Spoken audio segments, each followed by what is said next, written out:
I need to check. It's so great. We can go 5 seconds into something, doesn't even start, and we already screw it up. So let me just change the header so it actually says the right thing. Okay. Expand online. We're totally live now, by the way, everybody. Yeah. So that's just how we roll. Everyone knows me and Jamie. It's mostly chaos and a lot of fun. But A lot of fun and a little bit of chaos. I think so. But it's great. Basically, I wanted to sort of do this, and you wanted to get on here, and we have this conversation, so we can really sort of explain to people why the Expand Online Summit exists, who you are, what it's all about. Because I think a lot of people might have an assumption that is probably not super accurate. My guess is they're just like, oh, she's a music teacher who's putting on a summit about music teaching, and that's not really the case. So, I'd love if you want to just kind of give a brief background of who you are and why you're here. And we can obviously dig in from there. Yeah, absolutely. Thanks, Sam. So this summit was last week. It was incredible, and Musi was one of our presenting sponsors, and that was one of the reasons why I was so excited to come after the summit into your channels, because I wanted to make sure that I didn't feel like we were forcing the summit upon your audience, upon your teachers. I really wanted to just kind of say, hey, I'm here for what's next, Mhm. because I think that that's really where things are. I am a technology strategist. I am not a music teacher. The last time I tried to play an instrument was in 8th grade band when I attempted to play the trumpet. Um, and it's been a long time since then, but I am in awe of the music education space, because the thing that differentiates music education from a lot of other spaces is the opportunity and the exploration and the creativity that you bring to your students. Mhm. And for me, being able to put my tech stamp on that and to be able to make it so that you can do more of what you are amazing at and awesome at, when the tech isn't an obstacle, it isn't a burden, it isn't something that holds you back, that's when I'm winning. So Mhm. for me, music education is kind of like the vertical that I chose to say, this is where I know tech can make a difference. Right. And I know, Sam, you and I, when we first met, what, a Yeah. year and a half ago, something like that,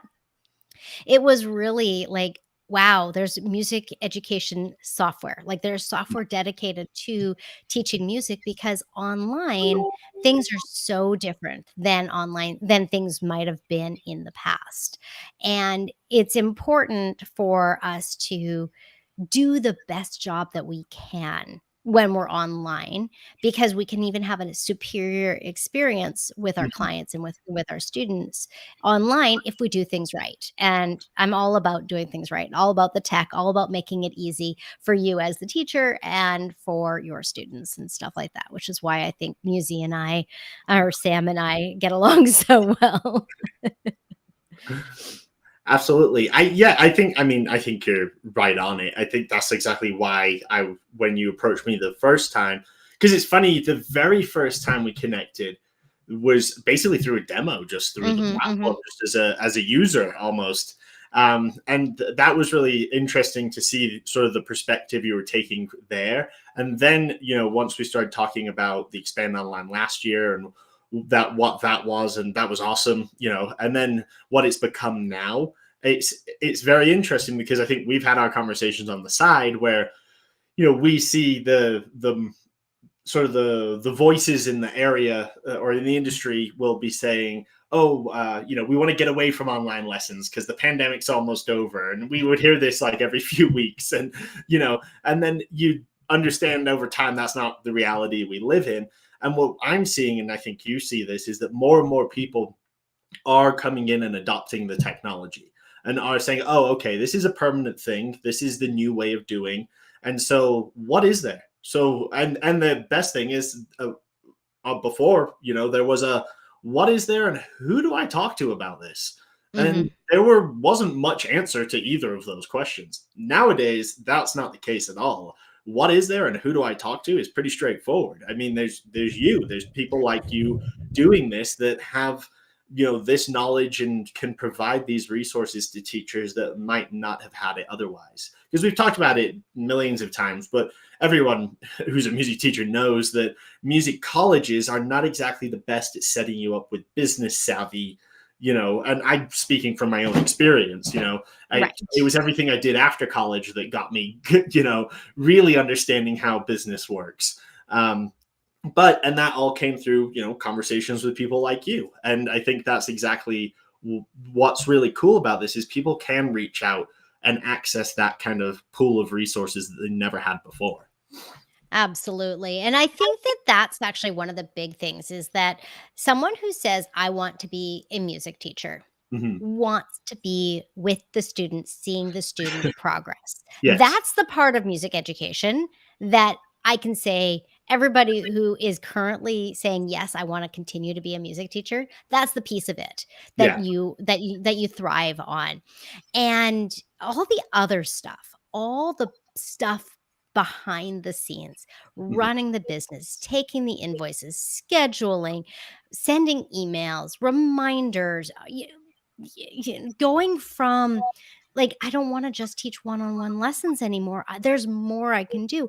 There Yeah. all of that stuff comes from years of hard knocks. It really does. But when nowadays in 2022, we can circumvent a lot of those things. There are platforms like Musi that say, okay, this is how we're going to make your lessons as awesome as possible, keeping things as organized as possible, and so on and so forth. There are other tools that help with billing and scheduling and things like that. There are other tools that facilitate like that learning curve, like reducing that learning curve. Yeah. And then there is that whole, my big thing this year with the summit was scaling beyond sessions. It Yeah. was really, okay, what else can we do? We don't have to just teach one-on-one lessons anymore because online gives us a new way of teaching. Hmm. And I know in our session, Sam, we talked about group lessons and things Yep. like that, and that's one vertical that's Yep. awesome. That's just one, right?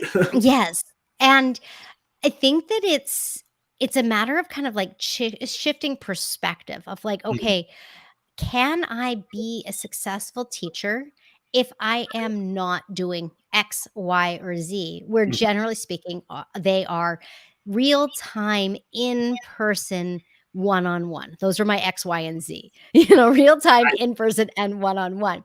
Okay, so if we're not real time, what does that mean? If we're not in person, what does that mean? If we're not one on one, what does that mean? Yeah. And so I think that for me, where I am, because I think I'm not a music teacher, I think this is why I come from this perspective, Mhm. is that we can eliminate all three of those and still be a very successful music teacher. Yeah, and I think the way you line that up is something that I've never heard a music teacher or someone with music teaching background sort of put it that way, where you sort of have these three things Mhm. and you can choose to remove any of the three. We used to think you could only remove one of the three.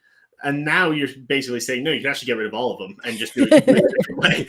And that's what is refreshing because I 100% agree with you is that you can walk away from in-person teaching and private teaching and and in person, all of that. You can walk away and you can do groups that are self-paced, that are courses that you set up and you just have running, and you can be living somewhere else doing something else. Yep. Those are the kinds of things where I see there's massive opportunity there. And I think as a world, as a society, we've not even scratched the surface on what courses offer. There's obviously, you've got the big like you'll see like Skillshare and like LinkedIn Learning and those kinds of things sort of like pioneered that whole course methodology Yeah. of, having, or like the online colleges that you can do, but I think this kind of stuff is going a little bit beyond that.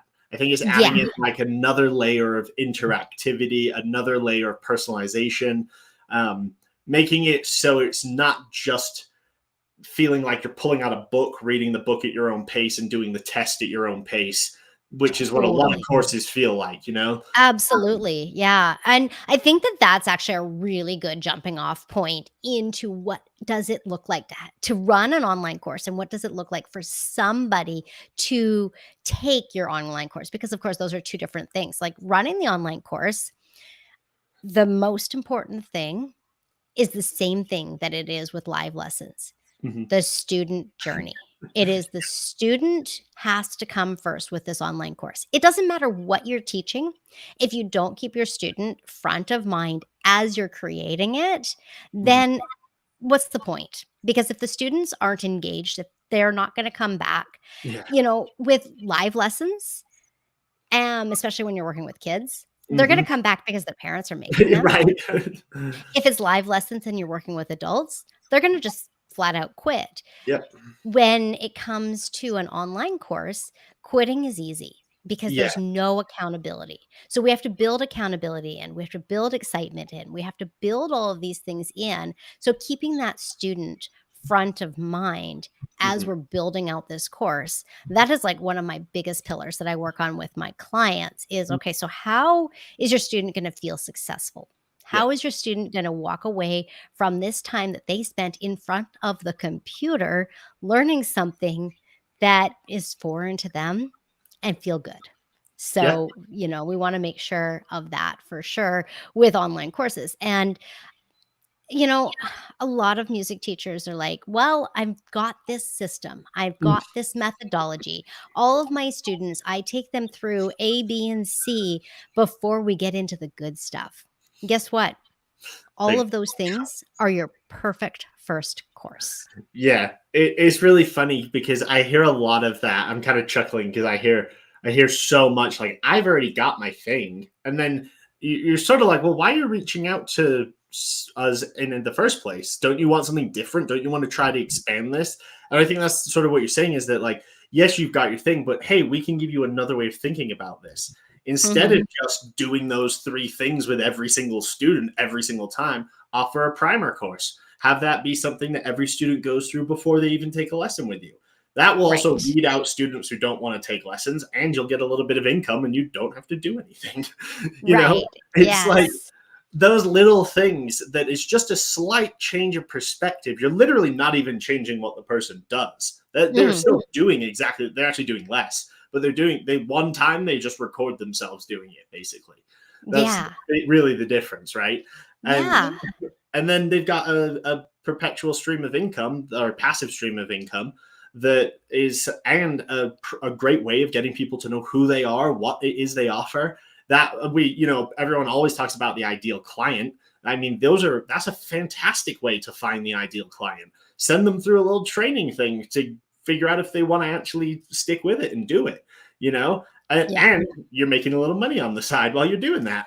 Right, but it also makes it so that whatever you're taking them to next, they are the Right. right person for. So like you were saying, the ideal client, usually it takes 4 lessons Yeah. before someone's like, "Okay, yeah, you're not the right Yeah. teacher for me, or I'm not the right student for you," or things like that.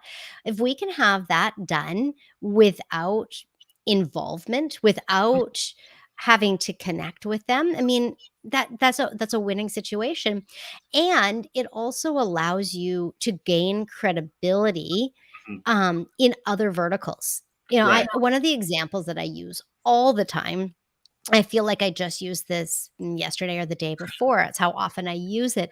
Is okay, if you are a piano teacher and you have found a knack for working with 8 to 11-year-old boys who also play soccer, Hmm. seriously, you have a vertical for that Yeah. online. You probably don't have a vertical for that exclusively in your hometown. Yeah. Yeah. That's a little trickier to go talk to the local soccer team and try to make that an Yeah. exclusive thing for you and them, where yeah, it's an interesting thing too because people I think underestimate the reach you have online. Mhm. Yes, it's global, but I don't think that word really puts the right perspective in.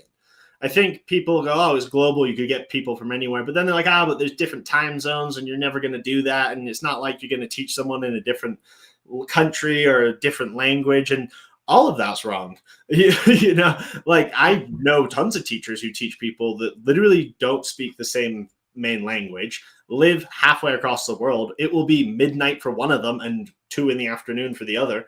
You know, it's not always perfect, but the fact that you can now reach an audience that's that vast, there is Mhm. there's no excuse for not filling your roster of 40 or 50 students when you have 8 billion people to work from, you know? Right, but it's a So, matter of how do you stand out, right, and right, having an online course is a way of standing out. It's like, okay, you can go absolutely. through this primer, you can do this other thing on your own time, and if you and so what it ends up really being is that your private lessons are elevated.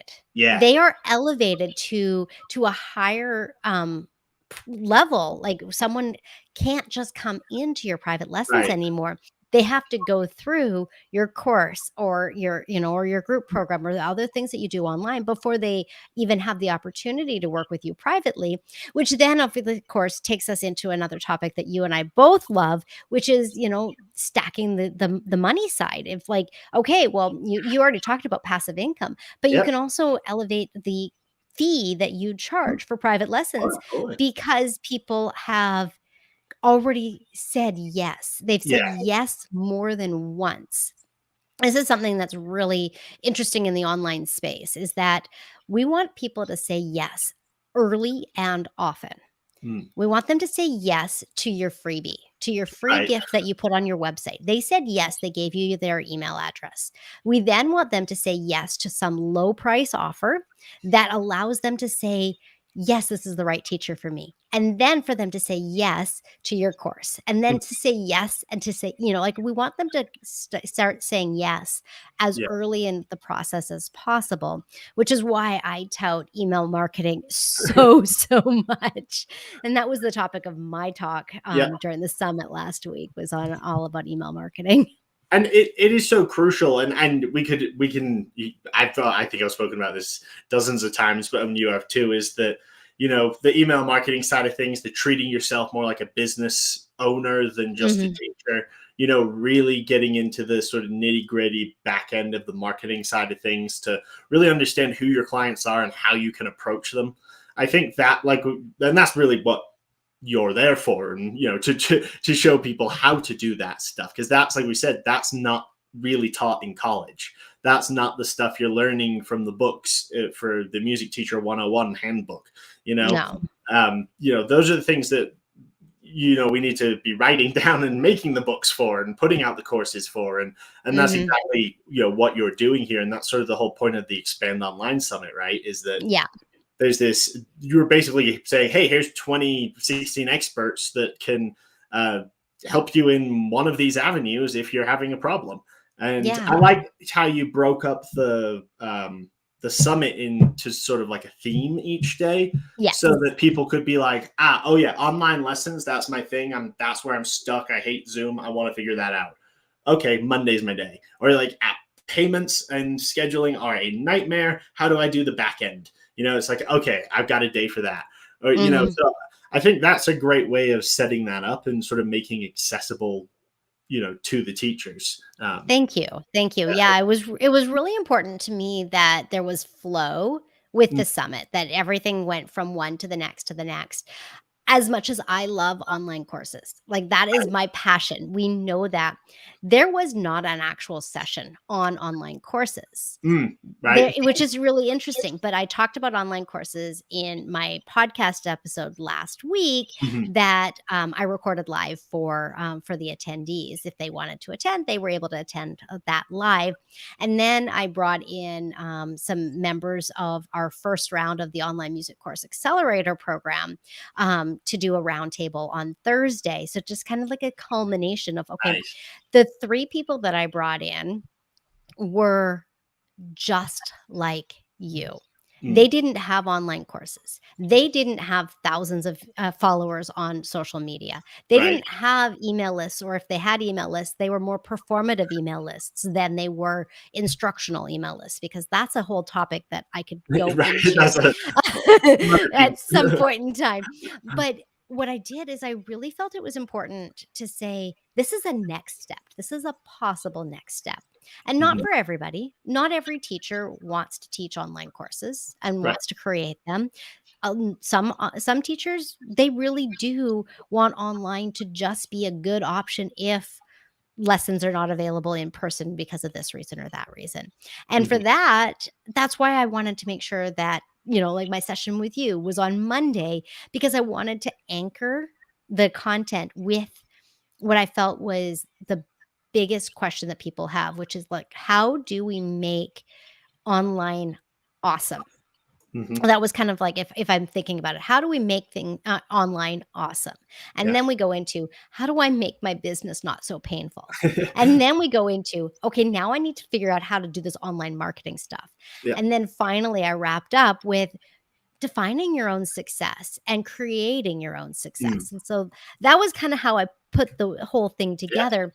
And I'm just thinking this right now, for people who are here. If you didn't end up coming to the summit, I am going to give Sam a coupon code that he Mm. can give Awesome. you to give you $100 off the current price of the all access pass. As soon as the all access pass, or as soon as the summit wrapped up, at its encore weekend, it jumped up to $297. But I'll give Mhm. you $100 coupon code so you can Awesome. get it for the 197 that people were able to get it at. And I'll keep that active until May 31st. So Sweet. Sam will definitely pop that in. Sweet. Yeah, yeah. That'd be fantastic. Yeah, for sure. Yeah, that's awesome. I think you're spot on. I mean, I love the way you just sort of described that. Is that sort of breaking it up into those chunks is a good way to be thinking about how you run your business, what you need for your business, how you actually execute the business. I mean, that's literally my day to day is talking to teachers, and my back end of building Musi is all for those problems. Is how do we Mhm. make your lessons online more enjoyable? How do we make it easier for you to do those lessons? And then how do we make it better for your students? And Yeah. that's sort of the culmination of everything we're trying to do. And I think you're right where, and like we say it is like it's not one piece of technology that solves these problems. Like Musi is one arrow in the quiver. Like if you're Yeah. doing courses, don't use Musi. Go get Thinkific or Kajabi or something. Like get something that's built for Thinkific, don't go to Kajabi. Get Thinkific. It's better for your value. Better money for your, or better value for your money. Perfect. There we go. There's your answer if anyone was curious. So Thinkific's the way to go if you need your course system. Personally, funds for my payments. That's what I do in my own lessons. There's Yeah. tons of platforms on the market now. My music staff and Duet and a lot of teachers own and stuff like that. So there's Yeah. there's a whole slew of those. But like we said, when you're picking that technology, and that's sort of what this summit was about, is sort of understanding what is available to you. And then if you have questions about it, here's all the experts that are in the deep end of it, working on it day to day, that can help you work your way through it. So I Yeah. think it's a great way of putting it all together. It's Mhm. Thank you. not super common, if at all. As far as I know, I don't think there is any other event like this that is strictly for online, that's talking about expanding literally in every avenue online. It's not just group lessons, it's not just courses, it's not just online. We didn't even tap into the YouTube side of things, and that's an entire avenue that we probably get Lauren on to to Oh talk yeah, about that. Lauren's amazing on that So stuff for sure. Yeah, it's but like, yeah, it's interesting because my motivation for hosting the summit is to tap into and excite the audiences of these other people who are my speakers on the summit. I mean, I wanted to tap into and excite the Musi audience to yeah. say there's more. I Mhm. wanted to tap in and excite the audience of like Tara. Tara has the Cascade method, Yeah. and she has a whole certification and she's got method books. But I wanted to be able to tap into her audience of teachers to say, look, you don't have to just do this. You can also do this. And that Yeah. was really one of my big motivations, is to bring online in a new lens to these other established communities, these other established, I mean, it's amazing how many disparate music communities, online music education communities there are online. And I think because I'm not a music teacher, because I didn't go to this school or that Mhm. school, I can kinda come in Yeah. and, be friends with everybody. Yeah. At least that's my goal, is to be friends with everybody, and be able to just help the whole industry elevate. Yeah, I know. I think that's what I think is valuable about your perspective is that there's obviously I'm a musician, so my perspective doesn't really count as much in certain ways because I'm too deep into the weeds sometimes. So, and like that's actually why I think music works because like my dad, who's the engineer behind everything, he was a musician 40 years ago, but he's not a music teacher. He didn't go to music school. He's not looking at it from that point of view. So that's sort of like your point of view, where you can look at it from an outside and be like, well, hold on. Actually, well, in software world, we would just do this, this, and this. And you're like, oh, wait, that would totally apply. We could definitely do that in the music Mhm. world as well.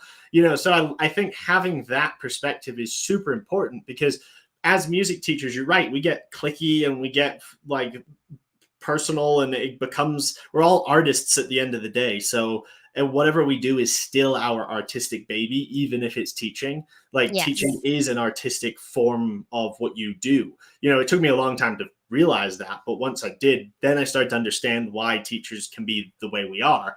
Yeah, Is we can be very touchy because we put so much effort into what we do, you know? And for so sure. I think it's funny though that, and you're right, there is a need for people to come into the industry from the outside and go, well, actually, this is sort of backwards, and no one's ever bothered pointing it out, and we could actually make this a lot easier for everyone. I mean, that's what I'm doing a lot of my day at Musi is sort of explaining like habits that have formed, especially for online teaching, that I think are just really bad habits. Like, I always go on about my one particular hate is screen sharing. That I think it's the worst tool ever invented. It's great for like two things, but what everyone ends up using it for is screen share a PDF and then try to annotate the screen share. It's like, I don't know, it's like that's fine and all, but the methodology behind that was nobody invented that on purpose. It just sort of became a thing out of happenstance. Mhm. So, I feel a little bit of what we have to do is kind of unwrite a little bit of what had been learned in the last couple of years by accident and say, like, here are some of the other ways you might never have thought to do this because rightfully so, you never thought to do this because this wasn't your job. This wasn't your, this was never in your training. You were literally thrown in upside down one day and Yeah. said, go figure it out. And now it's cool to see though that teachers, seem to be flipping themselves up, bobbing to the surface and finding the way home. So, it's Yeah. really cool that we can kind of provide these things in that way for everybody. One of the things that you mentioned to me in our bonus session that was available for the All Access Pass holders is about MIDI, Yeah. and there are a lot of music teachers who just shut off as soon as they heard the Yep. word MIDI. They just shut that off. They didn't Yeah. want to be associated with it. And now that we're doing so much more online, it's starting to come in. People are like, Yeah. "Okay, well, this thing isn't that scary thing I thought it was, this Yeah. four-letter thing that I needed to Yeah. figure out." Another Now it's like acronym. Acronyms are scary. yeah, and I think that now it's like, "Okay, this is a tool I can use to create a better Mhm. experience for my students." I mean, I come Absolutely. back to that every single Yeah. time. Every single time we're doing something online, how does this benefit the student? 100%. I mean, that's what Musi and our philosophy is in the core, like we said earlier, is if it helps you teach or helps your students learn, then we're interested in doing it. So, it's one of those things where I feel exactly what that's exactly what you're pushing out to everybody as well, is if it helps you teach or helps your students learn, you as a teacher should be interested in that. That should Mhm. be something that you should be taking notes on. You should be looking into it in your free time. Like, yes, you don't, nobody wants to work their job on the off days, but Right. as a music teacher, as a teacher, we have sort of signed an agreement to always be learning because otherwise Mhm. this will sound a little harsh, but I think if as soon as you stop learning, you stop teaching because you're not teaching the newest thing anymore. So you're not teaching the most valuable thing anymore. Right, because So then you become irrelevant. exactly, and it's very easy to. And I understand people are tired. I get it. I get they're exhausted. Trust us, we feel it. At the end of every day, you're just laying there and being like, okay, I can do this again tomorrow. And every music teacher also feels that. You're burnt out. You're trying to figure things out, but that's what Jamie's here for. That's what Musie's here for. That's what the summit's here for. That's what all 16 speakers are here for, is to provide that extra resource that to have a shoulder to lean on when you need it. And I think that is amazing, because I didn't have this for the first couple of years of running Musi, or before it was Musi. And while I was teaching, I was still in the dark too. And it wasn't Mhm. until I sort of I found these things and started to see what was going on, and then of course with Musi sort of getting really involved in it, that I understand it is actually very easy to not know. It's as Yeah, simple as just not being on Facebook sometimes.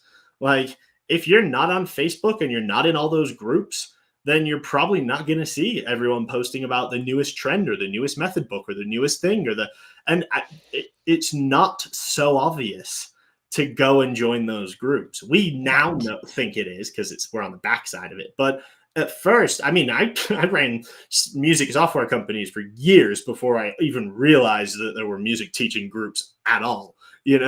Like, Yeah. maybe I'm just an idiot, but I feel like, judging by how many people are still joining all of the groups, I think it's pretty safe to say that there's a huge amount of teachers out there who are still looking for resources, who are still looking for that place or those people that can help make their business the bigger and better thing.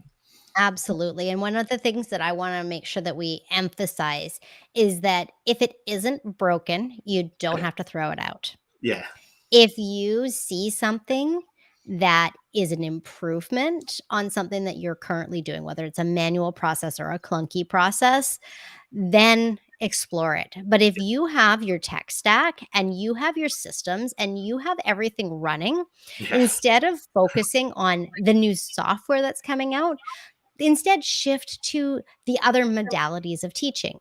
If you are at the point right now where you're like, I just need to get software that works for me, then Mhm. yes, focus on the software and make the decision whether you want to go with an all in one or a best in class. I personally believe best in class may cost more, but it'll create a better experience. Yeah. And the setup is a one time thing. So even though like you might be using four different pieces of software or two, like you were mentioning, you use Fonz and Yep. Musi, it's a one-time setup that you have to get those 2 Yeah. pieces working together, and then they work, and it's Yep. not a matter of a whole lot of overhead to continue to get them working. So, when you're Yeah. thinking about software, don't be afraid of the setup time, and this is Yeah. something that I talked about, with in one of the sessions, is that taking the time to set things up fully and completely so that it benefits your business Yeah. is objective number Right. 1 when you bring Yes. on new software. It's just this is, you're hitting me right at home here. This is really my everyday, is I try in my demos, of course, to get what's needed across. But there is that, like, if you really want this to work for you, you are going to have to sit down. This is different from the thing you were just using, because Yeah. that's why we exist. If my favorite is, they're like, well, does it work exactly like? And you're like, no. because why would you want that? Like, there's no reason for it to work exactly like that other thing. The reason you're leaving that other thing is because it didn't work properly for you, you know That is so such a good way of phrasing it. it's Yes. like, be willing to adopt the change. It's like, if you're already saying, this is frustrating me, I hate this, the next thing you need to say to yourself is, I'm also willing to now go and learn something new that could be better. Because Yeah. if you're not going to follow to the end of the sentence there, you're just going to follow a repeat sign that goes, I hate this, I hate this, I hate this, I hate this. And you're never going to change anything. And it's actually just going to get worse and worse for you. I mean, Yeah. I still meet teachers every single day who will be showing, coming into a demo 2.5 years into the pandemic, and it'll be like, I've been using this for 2 years and I absolutely hate it. And and a lot of it say we didn't even know you existed. We're so glad to finally know something was even here. Had no idea. Now that I know, awesome. And like, that's great. That's just easy fix, more marketing. But the ones that worry me are the ones like, oh yeah, I heard about you 2 years ago and I've just been keeping an eye, but I still hate what I'm doing. And you're sort of like, okay, well, man, waiting 2 years is a long time to make a change. But I'm glad you're finally making the change. But I think that's the thing, is that I think it's that fear. Is there's so much fear about making a change in a business. I even had a demo recently where the basically said like, oh, I don't know if I and my students would be ready to do this. And a part of me is sort of like, well, what needs to happen for you to be ready? Like, is there ever, like, is there ever a perfect time? So, and the answer is no. I think the perfect time is just as soon as you feel frustrated with what you're doing, start searching out something else. And when you find it, be open to it. Yeah. Don't just shut it down because it's different. Remember, that's why you went looking for it in the first place. Yeah, I think that that is such a great statement. I think that when we are the most important thing when we're looking at software or when we're looking at doing something else is, why am I doing this? What Right. is it that this is going to solve for me? Yeah. So, in the case of Musi, what is this going to solve for me? This is going to create a better student experience. This is going to create an easier time for me to manage my student roster. Whatever, I mean, it may be one of those, it may be both of those, it may Right. even be Yeah. Maybe some this will totally. make it so Yeah. that I can do, I only have one link to share with my Yeah. students. It could Like, be. who knows Yeah. what it is. But when you know your one reason, then you at least have a starting point. Does it check that box? Yeah. And if it checks that box, you then can go to, what other boxes does this check? Hmm. And once you do the must-haves, Right. and then you say, "Okay, what else can it do?" And you see the other check boxes, and you cross-reference those check boxes with what you're already doing, and Yeah. say, "How many of the things that I currently do can this new software eliminate?" And if it can eliminate a couple of things that you're already doing, Yeah. then my recommendation is to go all in. Instead of just the 1 or 2 check boxes that you wanted to fulfill those other 3 or 4 check boxes, and then remove that other piece of software that wasn't serving you as well as the new software is. I mean, that's kind of my methodology with all tech software. I mean, I have my degree in computer science. I Right. I I understand computers from the ground up. I write code if I want. Right. Like, if a piece of software allows me to get into the code base, Right. I'll Then tell you'll you, go I there. get in there right away. It's just like you guys. Yep. If you have the opportunity to play around and see what sounds something makes, Yep. I bet you that's what you do. First thing we do is we actually, it's a really funny. We're actually randomly the other day working on some stuff, and I think I hit a cup and it rang like a perfect note. It was like a bing. And then Ben was here, one of the guys we work with, and he was like, "Could you write a song using just the stuff on your desk?" And so we actually wrote a song I used my guitar first, but then for the drums I used a jar of coins, and just recorded it in different ways, and shook the jar, tapped the jar, slapped the jar, dropped the jar, recorded all those and made a drum beat out of those. So yes, we are we are that inquisitive, kind of tinkery sort of people, which I think is really important as a teacher, is to have that inquisitive nature of just kind of going out there and seeing what there is. And I think you're right. It's just, don't be afraid. But when you do go into something, jump all in. But what I really like is the way you're describing this is also 100% applicable to lessons, because what you're basically saying is the sort of methodology here is go all in when you try, really Mhm. try. Then if it doesn't work, then you can take a review session, review it. What's the problems? Can those problems be fixed? If not, might think about scrapping it and going for something new.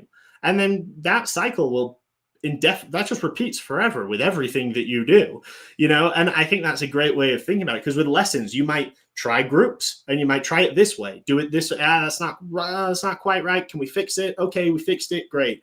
Or you try this, that's not working, can we tweak it? No, okay, we're going to can that, but we're going to try this instead. And then, oh, that worked. Okay, so we're going to do this one, you know? So I think that's exactly how you just need to be mentally if you really want to take your business past just teaching some kids some music lessons, which is fantastic. Because if that's what you want to do, then do that. And I know hundreds of teachers who that's exactly what they want. They want to Mhm. just hang out and teach kids some music lessons. I love that because we need all of that in the world that we can get. And then I know teachers who are trying to build basically a little empire, and I love that. I want to see them do it. I want to see 50 versions of School of Rock out there. I want to see every teacher I know open franchises across the country that can house thousands of lessons. You know, it's like those are the kinds of things that I think is so exciting about what we're kind of explaining here is that nowadays everybody can do this. This is not, Yes. you don't need to buy 50 locations across the country to do that. You can do 50 virtual locations across the country. And that's actually really simple. You just make 50 websites, change the address on all of them, say it's lessons in this state, and boom, now you're an operator there. You're now 50 locations all over the country. You're a huge franchise and you operate out of your basement. I mean, that's amazing. Like, so Yeah, yeah. sky's That the just limit. told you just told me one thing that I need to bring on next year's summit, which is somebody who can talk about SEO. Yeah, actually, that's a great, yeah, That's something yeah, I didn't bring because, like, SEO is level 3 or 4, but I yeah. think that we're probably at level 3 or 4 with next year's summit, which will be the 4th one. I So, just say that actually is something I wanted to mention is we could sort of briefly touch this in the beginning, but this is just me as a fan of what you're doing. Obviously, Musie's involved and that's cool and everything, but just from the outside, I love how your summit has evolved. Even the year the before we were even involved and didn't even know about it, because yeah, I know the very first one was art and music, yeah, and then it became music, and then very specifically online music, and now it's very much year 2 or year 3. Like it's very much an evolution of what happened previously. And yeah, next year I can very much see another, like, getting more nitty gritty, getting, because I felt like the summit this year, instead of us being it was more high level the first year that I was there. You know, I sort of yeah, talked more about the general what is possible. This yeah, time it was like, here's actually what's literally how you can make it work. Here's the sort of the tools. And I feel like the next time is like, you'd be literally like, here's a single tool and we're going to break this thing down to the nth degree so that you know you are a master of how, or this certain philosophy or this. And that I kind of love because I feel like we're all kind of on this journey together because we're all learning the stuff. We're all taking another year of practicing it. We're all getting back together and going, okay, what did we all learn last year? And yeah. then we're kind of taking that, and then next year we're going, okay, well, what did we all learn? And it's awesome. Like this is one of those things, especially because it's online. I see no end, you know, like in a good way. You know, Yeah. Well, thank you. I mean, for me, it's about what is relevant to teachers now. When I yeah, did the first one, I recorded the first interview 2 days after my kids got sent home from school mm, in March of 2020. yeah, And so I had that whole mindset of, okay, if my kids have been sent home from school, yeah, then what's going on with the rest of the country, rest of the right, world? And so it was really focused on how do we make online work? absolutely, Last year, it was, okay, we've made it through. We've been able to have a successful year, but it was clunky. yeah, How can we make it smoother? How can mhm, we make it easier?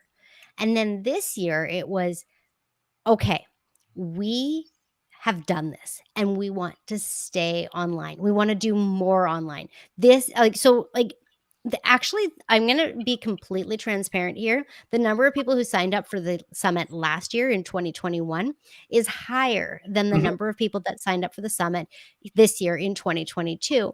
yeah, However, the engagement and the watching of the summit sessions, if you were to look at percentages or real numbers, mhm, way higher this year because the people who came were saying yes. I mean, we can go back to like what I was saying 20 minutes Right. ago. Very I got personal, you right? saying yes. Yeah, Like they were saying, yes, I want to do this online thing. Yes, I want to do more online. Yes, I want to scale beyond sessions. absolutely. And so, yeah, I'm really excited to see kind of where we take things in this next Yeah, year. it's gonna be awesome. I hope to be involved, of course, and everything. And it's just fantastic to see sort of where this can all go, and everyone is learning it all together as well, which is sort of a nice feeling as sort of a communal thing. As a world, we're still figuring things out, but this is a great thing to have. It's awesome. Awesome. Yeah, absolutely. Thank you so much for everything that you've done for Yeah, the of course. summit and to help and spread the word about things Yeah, outside of what Musi does. And I mean, I think of that's one course. of the Yeah, fun things is that we collaborate. We are right. not competitors Nope. whatsoever because we're just providing opportunities. 100%. And I hope that comes across clear that yeah, Musi is a software company and that is a business, but in the real heart of it is it's a community of music teachers, and I am a music teacher who benefits from that community. So a little selfishly, I guess, but I think it's fair. I think we're all sort of providing that thing for each other, and it's everybody's being elevated from it, and that's the best thing that we could do. So it's just awesome for us all to be a part of it. Yeah, for sure. Awesome. Well, is there any area or place you want to send people to check out the summit, your stuff, podcasts, or anything like that? Yeah, well, so there's the Expand Online Summit, Expand Online Podcast, Expand Online Community. So Those are type my in expand online. Yeah, well, I don't own expandonline.com, but I own those 3. I also own Expand Online Now. We'll get it Um, one day. it just, one of those things. And then, of course, the Online Music Course Accelerator, which is my signature program. I run Mhm. that with a business partner Yeah. because, frankly, we can't do it all by ourselves. She is much more about the social media side and the selling side. Yeah. I'm much more about making sure that you've got the student experience and that you've got all the tech working so that you can focus on creating the best product to give you the best results and to give you the best chance for making the impact and income that you desire. So um basically, I think the best thing to do is to probably go to expandonlinesummit.com. Yeah. And check that out. I've got a wait list page up there for next year, and then I'll get you Awesome. signed up for my email list and things like that. Or, Sam, I'm totally willing to have conversations with people. They can always connect with me on Perfect. Instagram or Facebook or Yeah. Reach reply out. to any of my emails, any of that stuff. I pretty much live in the business world at the moment, Yep. other than when I'm driving carpool. Right. I think that's literally the two things I see you doing is running out the door to get the kids or running back into the house to set up a meeting or a conference or something. So it's That's my fantastic. life. I love Right? it. It is, isn't it? So everyone do that. Go check out everything that Jamie's doing, the Expand Online Summit, the podcast, the courses. Obviously, you all know me and what we're doing, and there's tons of links in the music groups to pretty much everything Jamie is doing. And actually, Jamie, if you want to post something in the music group with some links, that'd be fine to just give people quick access to anything that. Cool. Um, Yeah, I will do that. I'll make sure that I'm also going to make sure that the link that I give you for the Expand Online Summit is the mhm, one that links it back so that I know that you came from the music groups. So we'll make sure that awesome. that's in there as well. But Sam, thank you Absolutely. for doing this. No problem. Awesome. Well, I'll talk to you soon and goodbye, everybody else. Bye, everybody.